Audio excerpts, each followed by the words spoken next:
Queridos irmãos, vamos meditar. Abra sua Bíblia no texto indicado de Tiago.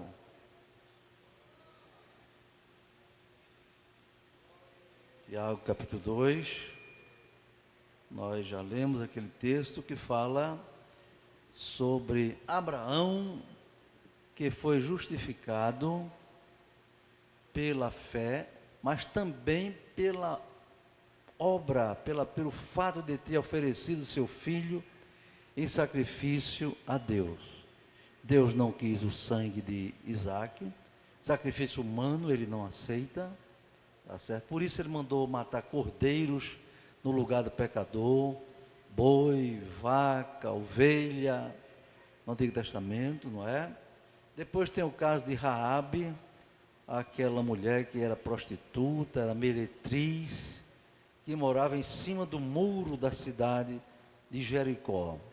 Ela não podia morar no meio da população que o povo não aceitava, não é? Os homens tinham que subir no muro da cidade para procurar Raabe. Mas de alguma forma ela tomou conhecimento, né, de que existia um povo chamado povo de Israel, que servia a Deus, a quem ele chamava de Jeová, que quer dizer Senhor. E veja bem, mesmo sem internet, sem rádio, sem meios de comunicação rápidos, ela tomou conhecimento, claro, com bastante atraso, não é? Do que aconteceu, que aquele povo morava no Egito, que estava escravizado no Egito, e que ela tomou conhecimento de que o Deus daquele povo fez um movimento terrível, tremendo, não é? Agiu com tanto poder que Faraó, com todo o seu exército e o seu poder militar e político, não pôde reter aquele povo. Faraó só segurou o povo de Israel na escravidão por permissão de Deus. Por permissão de Deus. O diabo só pode agir até enquanto Deus não bota a sua mão. Você crê nisso? O poder de Deus do diabo termina, o poder do diabo termina onde o poder de Deus chega. Por isso você, meu querido irmão, precisamos estar cheios do poder de Deus em nossa vida. Porque se você não tiver o poder de Deus na sua vida, o inimigo vai agir e você não vai ter condição de enfrentar, não é? Eu sempre aconselho, irmãos que vão evangelizar, saiam preparados, saiam armados com as armas espirituais. Já contei aqui o caso de um irmão Justo, um homem que era alfaiate lá em Natal, um homem simples, humilde, né?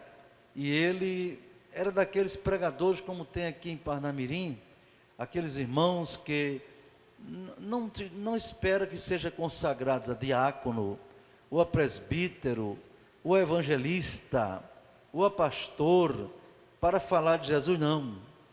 Ele sente o desejo de falar, fala com o dirigente da congregação, outros vem falar comigo, olha pastor, eu vou evangelizar, comprei uma caixa de som, comprei uma bicicleta e vai evangelizar. Aí você vê eles ali na rua, às vezes o povo chama de doido, não é verdade? Camarada do microfone gritando lá, porque Jesus salva, se arrependa e tal, e coisa. Às vezes tem uma mensagem até um tanto, digamos assim, para nós inconveniente. A maneira dele falar, bota logo no inferno, você vai para o inferno, se não aceitar Jesus e tal. Aí as pessoas passam e fazem assim, né? Mas sabe quem é doido mesmo? É quem não aceita Jesus como Salvador. É louco. A pessoa que não aceita a palavra de Deus, para Deus, é louco, totalmente louco. Uma pessoa que vendo tudo que Deus fez, e sobretudo a salvação de Deus em Cristo, e não aceita, não quer saber, para Deus é louco. Deus disse para um homem que estava muito rico, não é? E disse assim, eu sou muito rico, tenho muitos bens, muita coisa, e cada vez estou produzindo mais, eu vou derribar os meus celeiros, e vou fazer outros maiores, para ficar mais rico. O homem era capitalista mesmo, de mão cheia. Aí de noite Deus manda uma voz dizer para ele: louco, louco, esta noite te pedirão a tua alma, e o que tens preparado, para quem será? Para quem será? Tanta riqueza, se você não tem Deus. Se você não tem Deus na vida, estou falando para quem está na internet. Se você não tem Jesus, você pode ser o maior bilionário do mundo, mas diante de Deus você é miserável, pobre, cego e nu. Você não é nada, desgraçado. Mas você pode não ter nada, nem minha casa, minha vida. Tem nada. Não tem um emprego, vive de biscate, passa luta, não é? Para pagar o aluguel, pagar água, as coisas e tal, se manter. Mas se você tem Jesus, como diz o hino, quem tem Jesus tem tudo. Você é riquíssimo, porque o seu tesouro não está aqui, onde a traça rói, o ferrugem consome e o ladrão rouba. Seu tesouro está no céu, guardado com Cristo Jesus. Dê glória a Deus por isto, não é? Bendito seja o nome de Jesus. Então, aquele irmão pregava o evangelho assim como esse povo. Veja o que é você estar cheio do poder de Deus. Já contei 3 vezes, vou contar a 4ª, porque alguém não ouviu. Aquele irmãozinho pregando assim, meio-dia, pregar de meio-dia, porque foi depois do expediente. Meio-dia, lá na rua Ulisses Caldas. Sabe? Tinha um mercado velho, onde hoje é o Banco do Brasil, e do lado de cá era a loja Singe, ele era daquela loja. Então ele, sem microfone, sem nada, vai com a Bíblia, uma harpa, aí pega a harpa, sem violão, sem instrumento nenhum, nem instrumental ele usava, e começa a cantar um hino da harpa, pá, pá, pá. O pessoal passava, nem, canta outro hino, alguém parava, canta outro, está aquela meia dúziazinha, 8 pessoas ali, escutando aquele pregador solitário, no meio do sol quente, não é? Pouca gente, isso ele fazia quase todo dia. Aí Satanás tem raiva desse povo, irmão. Pense, o inimigo já tem raiva de crente, e quando o crente, não é, resolve proclamar o nome de Jesus em praça pública, aí é que a raiva dele aumenta. Ele fica furioso, fica babando de raiva. Vamos acabar com esse crente, com essa pregadora, com esse pregador, com essa igreja, está errado. Pronto. Irmãozinho pregando lá, aí um sujeito lá, não é? Tinha um homem que engraxando o sapato assim perto, aí um homem lá de quase 1,80 m, aqueles carregador de peso, né? Foi usado pelo demônio, se aproximou e disse: eu vou acabar com esse pregador, eu vou dar na cara dele. Vou dar na cara dele. Depois o engraxate deu testemunho para as pessoas: olha, eu fiquei com medo, fiquei com pena do pregador, porque eu conheço aquele homem mau. Ele nunca disse que dava na cara de uma pessoa para não dar, porque ele estava possuído pelo poder do diabo, poder da carne, poder da violência. Nunca prometeu dar para não dar. Aí irmão Justo pregando lá, deixou de cantar e estava pregando o evangelho. Aí ele ficou com raiva. Vou dar na cara dele. Alguém ouviu assim, ficou por ali.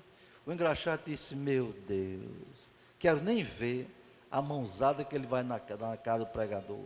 Você sabe, quando a pessoa está em pé, se alguém dá uma pancada forte no seu rosto, você cai como um pedaço de pau, porque tira o seu centro de gravidade, você cai estirado do chão.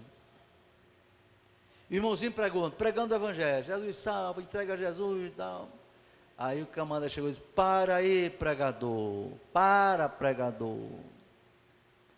E o irmão nem tomou conhecimento, continuou pregando.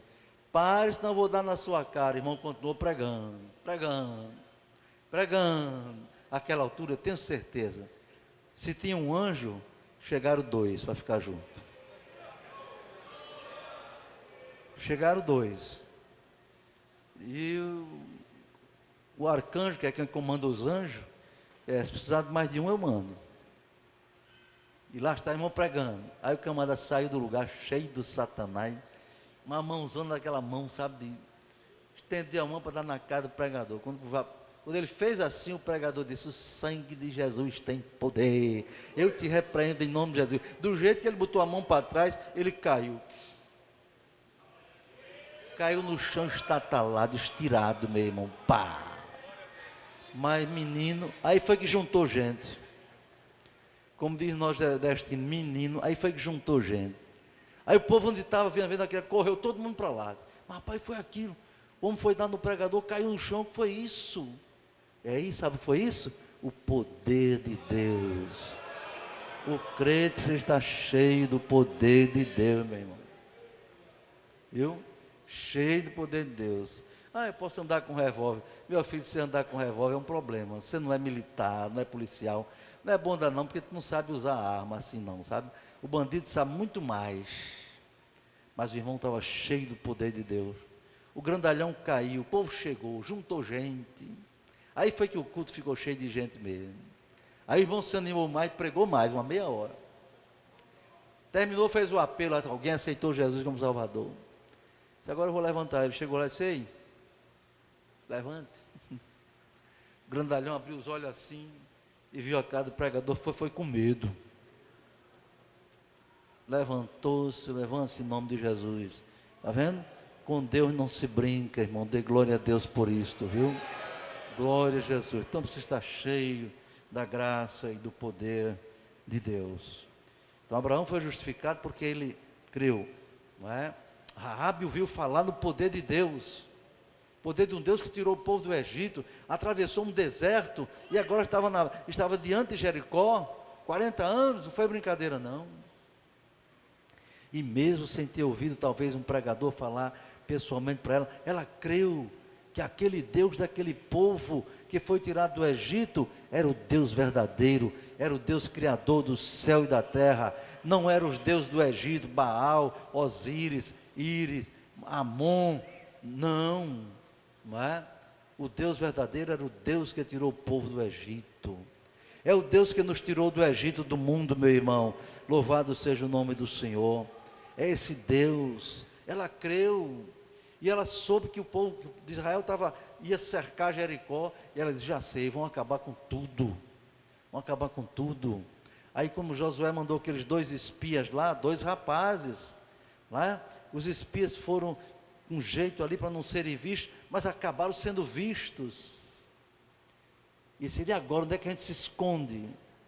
Aí descobriram uma casa em cima do muro, disseram: rapaz, aquilo ali é a casa de uma prostituta, rapaz, acho que um lugar que a gente tem que escapar é ir para lá. Já pensou, 2 jovens de Israel entrar na casa de uma prostituta? Meu Deus do céu, se for outros crentes, alguns crentes que eu conheço hoje, Deus me livre, Deus o livre, da gente entrar ali, vamos dar no pé. Ele tinha sido pego e tinha sido morto. Mas quando você está na direção de Deus, sabe, irmãos, as coisas estranhas são usadas por Ele para cumprir os seus objetivos. Vamos para lá, é o jeito. Chegaram lá: minha senhora, desculpe, a gente quer ficar por aqui porque estão querendo nos matar, querendo nos perseguir. Não, pode entrar. Vocês não são de Israel? Somos sim. Sim, eu sei, eu creio no Deus de vocês. É? Então fique aqui, nós estamos chegando. Ela escondeu direitinho, escondeu. Aí começa a justificação de Raabe, pelas obras, pelo que ela praticou. Ela creu, mas ela fez uma obra. Ela creu, escondeu os espias, escondeu os servos de Deus, irmão. E quando os homens que vinham do rei vieram, os soldados do rei vieram: ei, Raabe, a gente viu que soube que entraram 2 homens aqui. Olha, os homens estavam lá, viu, irmãos? Estavam lá, escondidos. Raabe disse: é verdade, eles entraram aqui, mas já saíram. Olha, vocês procurem se apressar, porque essa altura, eles já fugiram daqui, já deve estar atravessando o Jordão. Vocês chegarem lá, você pode até pegar eles. E os homens lá escondidos, Jesus, meu Deus, tem misericórdia, Senhor. Os homens foram na história de Raabe, foram embora, e os homens escondidos lá. Depois Raabe deve ter dado comida a eles, conversado com eles, na verdade. Agora veja bem, Deus usa as coisas que não são para confundir as que são. Se eu perguntar aqui a vocês, Raabe mentiu ou não? Alguns eu vejo já responderam, mentiu. E o mentiroso não é filho do diabo? E agora? Mentiroso vai para o inferno? Vai. Vocês responderam. A maioria de vocês respondeu. Raabe mentiu. Abra comigo agora Hebreus capítulo 11. Para você ver onde é que está Raabe.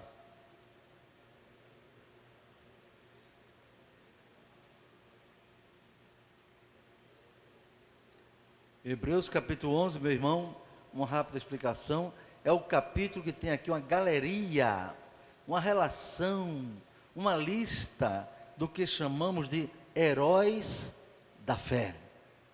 Aqui fala de Abraão, fala de Jacó, sabe, irmão, fala de Sara, todas as pessoas pela fé, entendeu? Fala de José, viu? Fala de Moisés, os heróis da fé, entendeu, amados? Heróis da fé. Aí você chega no versículo 30 e 31. Vamos ler comigo? Quando eu disser 2, vocês leem comigo. Hebreus capítulo 11, versículos 30 e 31. 1, 2. Pela fé caíram os muros de Jericó, sendo rodeados durante 7 dias. Pela fé, Raabe, a meretriz, não pereceu com os incrédulos, acolhendo em paz os espias. Olha onde Raabe está, entre os heróis da fé, na mesma lista de Abraão, Isaque, Jacó, José, todos esses heróis, Gideão, Davi, etc. É porque aquilo que ela fez para Deus não foi considerado mentira, não foi considerado um pecado, foi considerado apenas uma omissão da verdade, tendo em vista um propósito que atendia à vontade de Deus. Deu para entender, irmãos? Ah, pastor, então agora eu saí mentindo por aí. Eu estava lá com uma mulher, mas chego em casa, digo que o pneu estourou do carro. Você vai para o inferno. Vai entrar nos heróis da fé, não, vai para o inferno. Agora você está na sua casa, o irmão está dentro da sua casa, e um ladrão chega e diz, ele está aqui, e você disser, você é assassino. E o ladrão matar seu irmão, você contribuiu para isso. O certo é você dizer, não, aqui não. Você está salvando a vida do seu irmão. Entenda, viu, irmão? Tem crente que diz, não, ela mentiu. E que se ela mentiu, como é que ela está entre os heróis da fé? Não. Para Deus não foi considerado mentira, foi considerado uma omissão da verdade. É uma expressão que se usa teologicamente para explicar aquele ato que teve a aprovação de Deus. Quer ver outro exemplo? Quando Faraó, no Egito, mandou matar os meninos do israelita, tinha 2 parteiras no Egito. O Egito todinho só tinha 2 parteiras. Como era o nome delas? Cifrá. Quando nascer sua primeira filha, pode ter o nome de Cifrá, ou Cifrazinha. E o nome da outra como era? Puá, também é um nome interessante, para botar numa menina, não é? Ou Puá. Era Cifrá e Puá, aquelas 2 parteiras. Aí o rei mandou matar, olha, quando as mulheres hebreias for no parto, for dar luz, se for menino, mate, sufoque no pescoço, para matar a criança. Se for menina, deixe viver. Deixe viver. Era a ordem do rei, meus irmãos. Era a ordem do rei do Império Mundial. Mas diz a Bíblia, as parteiras temeram a Deus. As parteiras temeram a Deus e não obedeceram à ordem do rei. Hã? E quando foram perguntar, e quando era menino, ela não matava. Não, a Bíblia diz que elas temeram, não mataram não. E sabe o que a Bíblia diz? E Deus fez prosperar aquelas parteiras, porque obedeceram a ordem dele e não a ordem do rei. Lá perante o Sinédrio, Pedro disse, julgai se é lícito obedecer antes a vós ou a Deus. E eles disseram, nós preferimos obedecer a Deus do que aos homens. Dê glória a Deus por isto. Aquelas parteiras foram aprovadas por Deus, foi bênção. Moisés escapou por isso, não é? Tanta gente assim, glória a Deus. Queridos, então, essa obra de Raabe, a obra de Abraão justificou a sua fé perante Deus. Vocês viram que Paulo diz uma coisa acerca da justificação ou da salvação. Paulo diz em Gálatas, vamos ler mais uma vez para a gente relembrar, Gálatas 2,16. Gálatas 2,16. Glória a Deus. Abra sua Bíblia, porque estudo bíblico é assim, irmão. Doutrina não é gritando, pulando, para agradar o povo, não. Já tem gente que diz que a gente não sabe ensinar porque não grita, não pula, não faz reteté. Não, senhor, reteté não é de Deus, não. Hoje eu vi uma coisa na internet que eu mostrei à minha esposa e disse, olha que palhaçada, que escândalo.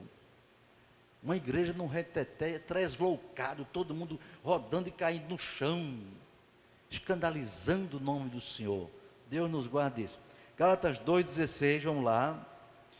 Quando eu disser 2, a gente lê. 1, 2. Sabendo que o homem não é justificado pelas obras da lei, mas pela fé em Jesus Cristo, temos também crido em Jesus Cristo, para sermos justificados pela fé de Cristo, e não pelas obras da lei, porquanto pelas obras da lei, nenhuma carne será justificada. Nenhuma carne, quer dizer, nenhuma pessoa é justificada pelas obras da lei, segundo Paulo. Aí você vai para Tiago, onde a gente leu, voltando aqui para a epístola de Tiago, né? Tiago diz assim, mas, ó homem vão, quero tu saber que a fé sem as obras é morta? A fé sem as obras é morta. Está vendo? Paulo diz que ninguém é justificado pelas obras. E Tiago diz que você, se tiver fé, mas não tiver obras, não adianta nada. Não vale nada a sua fé. Sua fé é morta. Como entender então? Há uma confusão entre Paulo e Tiago? De jeito nenhum, irmão. São pontos de vista, são ângulos de ensino de uma mesma coisa, da salvação. Então vamos meditar. Paulo, entende? Paulo trata da justificação ou da salvação do pecador do ponto de vista de Deus. Ou seja, perante Deus, ninguém é justificado pelas obras, ninguém. E ele diz mais, obras da lei, tá certo? Agora, Tiago trata da salvação, da justificação, tá certo? Do ponto de vista humano, do testemunho que o crente tem que dar. Entende? A salvação para Deus, o que vale é a fé. Em primeiro lugar, é a fé, tá certo? Agora, Tiago diz, ótimo, você tem que ter fé, mas também tem que mostrar pelas obras que você tem fé, que você é realmente um servo de Deus. Só Deus sabe que você é convertido interiormente, mas se você não der testemunho, nunca vai mostrar para ninguém que você é salvo, entende? É isso que Tiago mostra, como é um processo contínuo na vida, não é? É um processo contínuo. Então, Tiago mostra que você é salvo pela fé, mas você precisa praticar boas obras, você precisa dar testemunho da sua fé. E aí é onde entra o aspecto da santificação. Leia 1 Pedro 1,15, rapidinho. Primeira epístola de Pedro, capítulo 1, versículo 15. Né? Você já devia saber de decorado esses versículos de tão importante assim, não é? Mas é por isso que a gente vai, 1 Pedro 1,15, que é que diz lá, é um texto bem bonito, bem interessante, que diz: como é santo aquele que vos chamou, sede vós também santos em toda a vossa maneira de viver. Então o crente tem que ter santo em toda maneira de viver. Não é só ter fé, não. Você tem que ter fé, meu querido irmão, minha querida irmã, mas você tem que ter santo. Você tem que ser santa. E para ser santo, você tem que demonstrar, não é com paletó, a Bíblia debaixo do braço. Não, isso não quer dizer que é santo, não. Tem uma irmã que tem um cabelão abaixo da cintura, lá em Natal. São casos raros, mas você veja, cabelão na cintura, assembleiana típica, o vestido no meio da perna, não passava nem Royal Briar, é um pó antigo da época da minha avó, passava nem pó. Então você olhava para ela e disse: menina, isso é uma santa, saiba de Deus. Pois bem, ela pegava a Bíblia e ia se encontrar com um homem para se prostituir e botava a Bíblia como travesseiro. Uma imunda, uma falsa crente, que pensava que pela aparência é que ela seria santa. Não. Deus disse para Davi, para Samuel, quando ele queria ungir um bichão grande lá, aí Deus disse: não, Samuel, você vê o que está no exterior, a aparência, mas eu vejo o coração. Então a sua santidade tem que começar dentro de você, mas tem que ser expressa do lado de fora. A santidade é prática. Hebreus 12:14, abre aí sua Bíblia mais uma vez, irmão, e passa a caneta. Não tenha medo de riscar sua Bíblia, não. Eu já disse aos irmãos, quando você risca, seu cérebro grava mais. Hoje eu vi na internet, ontem aliás, uma pesquisa científica mostrando que quando você escreve alguma coisa com a mão e não no computador, seu cérebro grava muito mais. Ciência. Então Hebreus 12:14, eu não preciso ler porque eu sei decorado. Segui, vamos dizer comigo? 1, 2. Segui a paz com todos e a santificação, sem a qual ninguém verá o Senhor. Então isso é a vida, isso é a prática.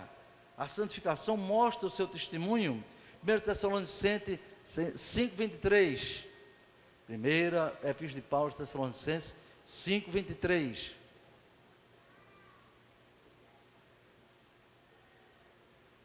Quem achou, diga amém. Vamos lá, 1, 2.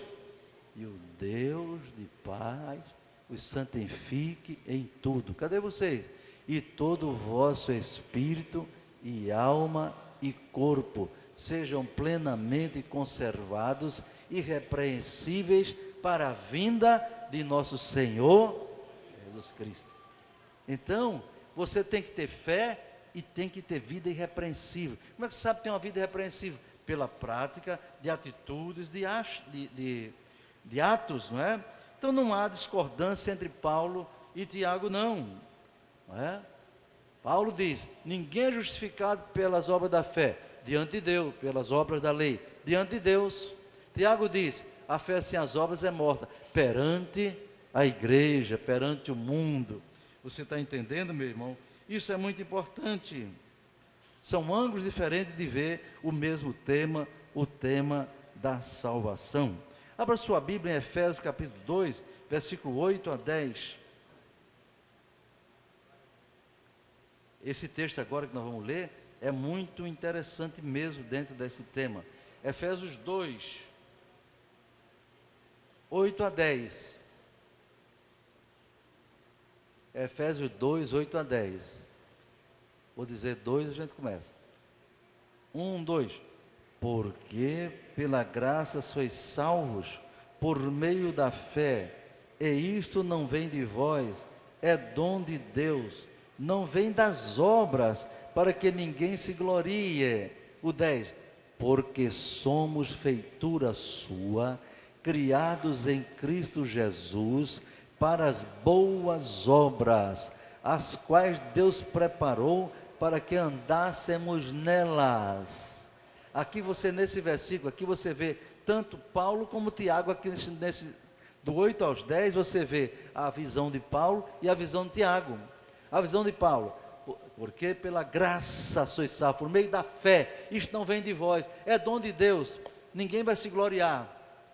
Aí no 10 ele completa, mas, olha o mais, sempre que tiver um mais, sempre tem uma coisa importante na frente, mas Deus preparou as boas obras para que andássemos nelas, para que praticamos, ou seja, obras de salvo.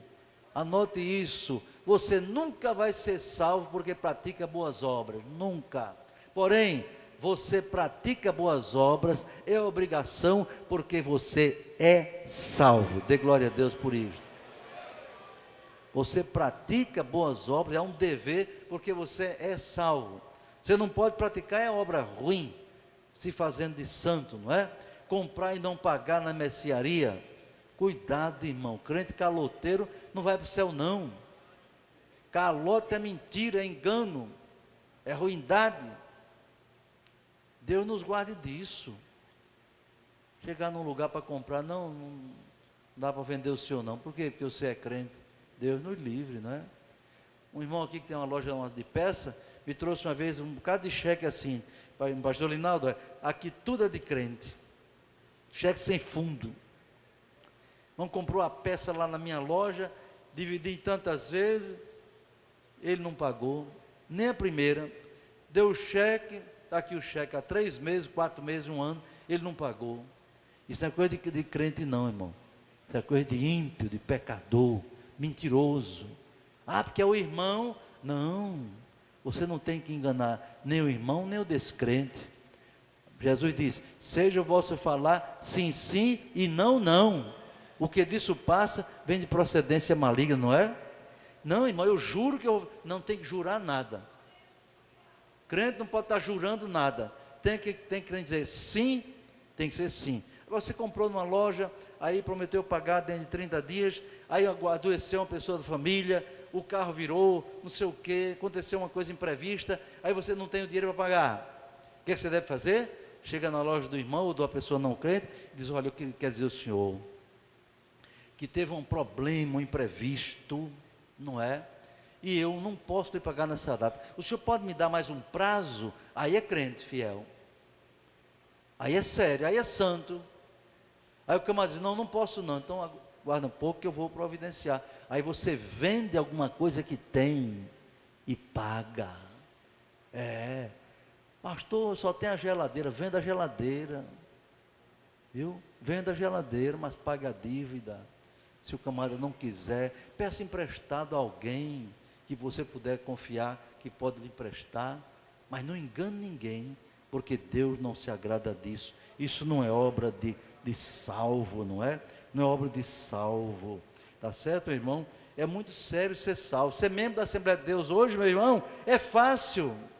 No tempo do meu avô não era fácil não. No tempo do meu avô, o padre da cidade levou uma turba de desocupado, de bandido, de bandoleiro, né, com a cruz na mão, com a santa na frente, para derrubar a igreja dos crentes.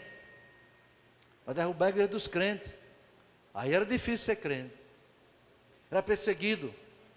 Na época do meu avô, lá em Ceará Mirim, o dono da mercearia, o padre disse na missa, esses protestantes são capa verde, eles são do Satanás, vocês não vendam nada a eles, nem leite para os filhos dele, nem venda água do poço, porque eles são do demônio. Quem vender, ele vai ser excomungado, amaldiçoado. No tempo do meu avô era assim, está vendo? Aí teve um pastor que foi para lá, e com criança pequena, foi na mercearia comprar, o homem disse, olha, eu até podia lhe vender, mas não posso, que o padre proibiu. Tá bom, Deus abençoe. Foi buscar água, olha, seu pastor, infelizmente não posso, o padre excomunga. E agora, o crente vai morrer? Quando foi de madrugada, tudo escuro, não tinha luz na rua, alguém bateu na porta do pastor. Meu Deus, quem será? Quando botou, quem é? Seu pastor, aqui é da mercearia. O que é que o senhor quer? Abra aqui que eu trago uma feira para o senhor. Pronto. Eu não pude vender durante o dia não, porque o padre podia saber. Mas está aqui, tudinho para o senhor. Pronto. Viu? E alguém foi levar água lá. Porque Deus é fiel. Amém, meu irmão? Deus é fiel. Dê glória a Deus por isto, viu? Glória a Deus. Então, o Tiago vê as obras como uma prova de santificação, de vivência, de testemunho. Enquanto Paulo vê a salvação sob o ponto de vista puramente espiritual, não é? Sem levar em conta as obras propriamente como meio para demonstrar a salvação ou a justificação. E qual é o resultado, irmão, dessa fé? Qual é o resultado dessa fé em Deus, dessa justificação maravilhosa pela fé? Romanos 5:1. Abra sua Bíblia aí. Romanos capítulo 5, versículo 1.